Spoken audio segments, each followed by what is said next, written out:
진리의 사람, 타속 유영모는 누구인가? 99번째 시간입니다. 오늘은 잘못된 길의 노자신, 잘못된 길의 노자신이라는 제목으로 말씀드리겠습니다. 노자는 말하기를 물체란 한창이면 늙는다. 이것을 도가 아니라고 이른다. 도가 아니면 일찍 그만둬야 한다 라고 하였습니다. 사람의 몸뚱이도 틀림없는 물체입니다. 그러므로 한창인가 하면 어느덧 늙습니다. 그러면 사람의 몸뚱이는 도가 아닙니다. 도가 아니면 일찍 그만둬야 합니다. 그런데 사람들은 몸뚱이에 달라붙습니다. 유영모는 이렇게 말하였습니다. 이 땅에 몸을 쓰고서 영생한다, 신선이 된다고 하는 것은 기독교, 불교, 도교 할 것 없이 멸망시키는 일입니다. 그런데 사람들이 자꾸 이것을 구하니 인간이란 짐승이 어찌 된 것인지 모르겠습니다. 사람들이 사는 동안에 지나친 욕심을 가지고 있습니다. 신선이 되어 영생불사하기를 바랍니다. 예수만 믿으면 예수가 내려와서 죽지 않고 살려서 하늘로 구름을 타고 올라간다는 것을 바라고 있습니다. 몸뚱이로 살 욕심 때문에 이런 것을 믿습니다. 불에 들어가도 타지 않기를 바라고 이 땅에서 장생불사하기를 바라는 것이 도 닦는 게 아닙니다. 영원 불변한 것은 진리 정신뿐입니다. 노자는 무국의 하느님을 가르치고 천도의 영원한 생명을 가르쳐 주었습니다. 노자의 가르침은 석가나 예수와 다르지 않습니다. 그러나 노자의 가르침은 버리고 부도인 몸뚱이의 불사만을 추구하게 되었습니다. 이른바 도사들은 납, 순, 유황, 비소, 금, 단사 등을 불로 연금하여 덩어리를 만들어 선단이니 금단이니 하면서 불로 장생의 약이라 선전하였습니다. 선단을 만드는 연금사들을 신선 방설하여 불로 장생의 영약을 만드는 도사로 높임을 받았습니다. 방사들이 만든 선단을 먹고 불로 장생의 신선이 되기는커녕 선단에 중독되어 횡사하는 사람들이 많았습니다. 그 속에는 당나라 태종 이세민을 비롯하여 많은 귀족들이 단약에 중독되어 횡사했습니다. 이러한 상황을 비교적 명확하게 하는 도사도 있어 이렇게 말하였습니다. 금단과 여러 선약은 각기 본성적으로 그 속에 독이 많아 그것을 먹은 도사는 만명의 한 사람도 살아남지 못하였다. 1000년 동안에 걸친 도사들의 연단술로 물질에 관한 화학적 지식을 얻고 축적하게 되었습니다. 뜻밖의 화약이 추출되어 맹렬히 연소하는 성질을 발견하였습니다. 그리하여 중국이 세계에서 처음으로 화약을 발명하게 된 것입니다. 연단의 중독을 막고 중독의 해독을 하고자 하는 연구로 의학적인 지식도 얻게 되었습니다.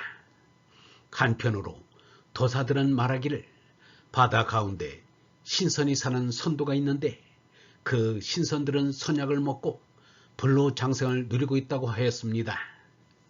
그 말을 믿고 진시황은 방사 서복으로 하여금 몇 척의 큰 배에 동남 동녀를 태워보내 선약을 찾도록 하였습니다.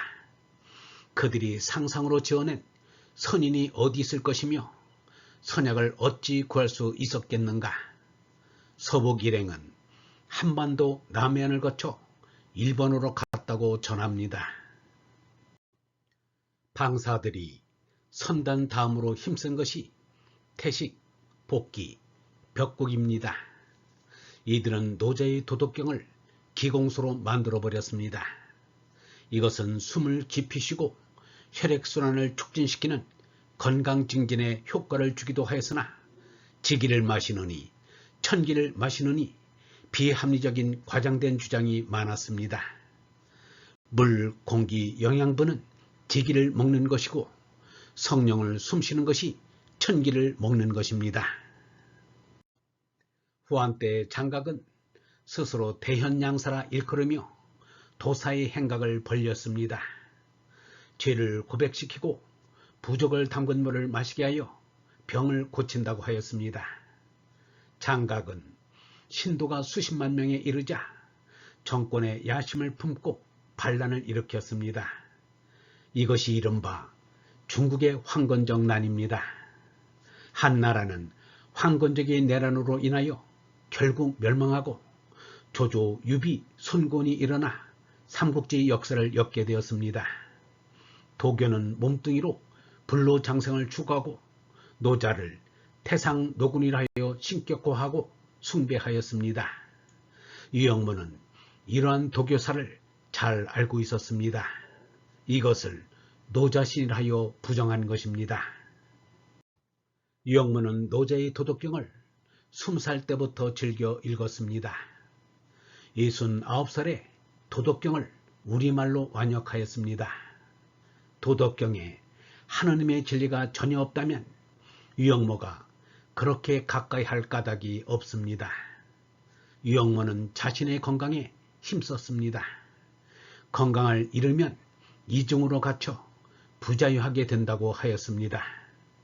유영모가 냉수마찰을 하고 적게 먹고 금욕생활을 하고 요가체조를 하고 탄전호흡을 하고 걷기에 힘쓰고 일찍 자고 일찍 일어났습니다. 그러나 결코 몸의 장수를 바란 것이 아닙니다. 하느님을 위하여 이웃을 위하여 일하고자 건강이 필요하였던 것입니다. 오래 살고자 건강을 힘쓴 것이 아니라 일하기 위하여 건강에 힘썼습니다. 유영문은 이렇게 말하였습니다. 짐승을 기를 때는 우리가 쓸 만큼 사랑하고 길러야지 더 이상 사랑할 필요가 없습니다. 얼생명을 위하여 몸 생명을 길러야 합니다. 몸에 인생이 전 목적을 두고 지나치게 사랑해서는 안 됩니다. 우리의 몸뚱이는 짐승입니다. 하느님의 얼이 어째서 이 짐승 속에 왔는지 알 수 없습니다. 하느님의 얼을 받들기 위한 한도 안에서 몸을 건강하게 해야지 몸을 전 목적으로 해서는 안 됩니다. 적당히 쓰기 위해서 적당히 길러야 합니다. 그리하여 잡아야 할 때 미련 없이 짐승을 잡아야 합니다. 언제나 얼생명은 위에서 온다는 것을 잊지 말아야 합니다. 노자와 도교는 아무런 관계가 없습니다. 얼번 여러분, 몸은 건강해야 하고 몸살림은 건전해야 합니다. 그러나 불로장생을 꿈꾸는 것은 미혹 중에도 가장 큰 미혹입니다. 신선사상을 지닌 도교는 노자의 사상과 아무런 관계가 없습니다. 기독교의 기복신앙이 예수와 아무런 관계가 없듯이 불교의 기복신앙도 석가와 아무런 관계가 없습니다. 예수는 세상의 복을 쫓지 않았고 석가는 가진 복도 버렸습니다. 얼생명 하나만을 위해 몸 생명을 아끼지 않았습니다. 몸 생명을 아꼈다면 얼생명을 위한 방편이었을 뿐입니다. 몸은 얼을 목적으로 할 때에만 그 존재 가치를 지니기 때문입니다. 영성신학원 다석아카데미의 하늘소리였습니다.